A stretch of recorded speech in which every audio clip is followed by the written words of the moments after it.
So for this week, in the first video, we were introduced to the idea of distributed charges, which means that this charge can be distributed anywhere in space. Obviously, this changed the way that we were going to do our calculations for the net electric field of the object. Something that I already knew was that we were going to have to apply the principle of superposition to this circumstance, but I learned that the procedure to do this was a little bit different and was surprised when they showed us how to break down the charged object into a grid and then calculate the electric field of each section of that grid to then add those up and get the net electric field of the entire charged object. Breaking it down like that into a grid wasn't intuitive for me just because of all of the work that we have been doing with point charges up to now. In the second video, we went more in depth with this concept of distributive charge and worked with a uniformly charged rod.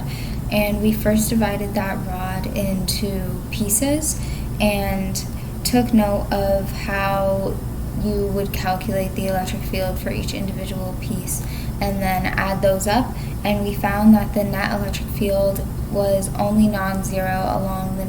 the symmetry axis, despite those pieces that we broke it up into having an electric field with both x and y components, but when you sum them all together, those y components sum to zero. And I did find the calculations for this net electric field to be really confusing when we got into the integration. So I looked at the student wiki, and I also looked at sections 15.1 and 15.2 in the textbook, and that kind of helped me break everything down. And I specifically found these charts to be really helpful in showing how you can break down the pieces to get a more accurate answer. And as I assumed, we also learned that if the rod is positive, then the direction of the field is going to be radially outward from the rod, while if the rod is negative, the direction of the field is radially inward. I was curious about how maybe the distribution of the electric field may change if the object isn't uniformly charged.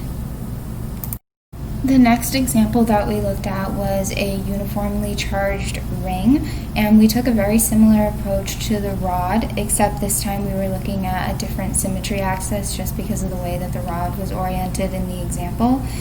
And something that came up in that previous example that we also saw here was the idea of crossing over into the limit of very small pieces, making delta theta become d theta and delta of the z component of the electric field become d of the z component of the electric field. And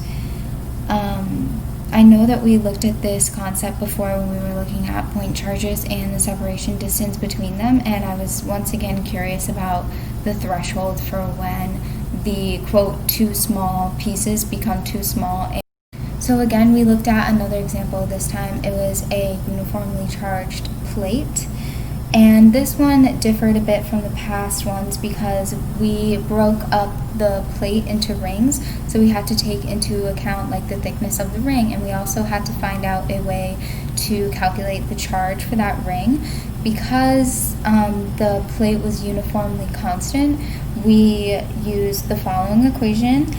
and then we could apply this equation to the previous example where we were looking at the rings, and then we summed those all up. And again, we looked at the limiting cases, and something that I learned and that I was surprised by was that when z, or the distance to the observation point, is much greater than r, the radius of the plate, you can actually model the plate as a point charge. And then again, when z was much smaller than r, the electric field would be considered constant if z is sufficiently small enough.